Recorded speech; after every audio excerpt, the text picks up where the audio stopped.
Et notre idée sur ces semaines de la solidarité, c'est d'être dans des lieux de la ville, donc toujours en hyper proximité, on se déplace, on va vers. C'est une belle action humaine et très concrète. On est dans le cadre de la 5e édition de la Semaine de la Fraternité et des Solidarités de la ville de Saint-Denis et de son CCS. On est au Jardin de la Fraternité, on est à l'arrière de la Maison de la Fraternité et de l'Inclusion Sociale Étienne Greenberger. Nous sommes dans un village de santé qui est dédié aux bénéficiaires de la MFIS, donc qui sont en grande majorité des personnes sans domicile fixe.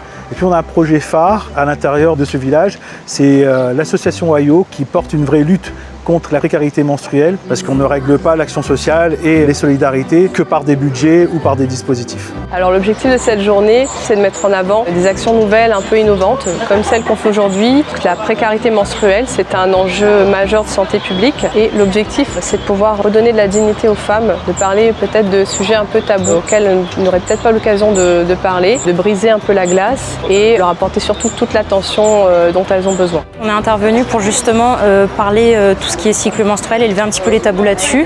Le but des ateliers, en fait, c'est de vraiment libérer la parole et donc c'est de laisser la place finalement à chacune de pouvoir parler de son vécu, de ce qu'elle ressent. Toutes les femmes ensemble, quand elles en parlent, elles s'aperçoivent que elles ont un même vécu, elles ont des problématiques communes et que finalement elles ne sont pas les unes avec les autres dans leurs problématiques seules, quoi.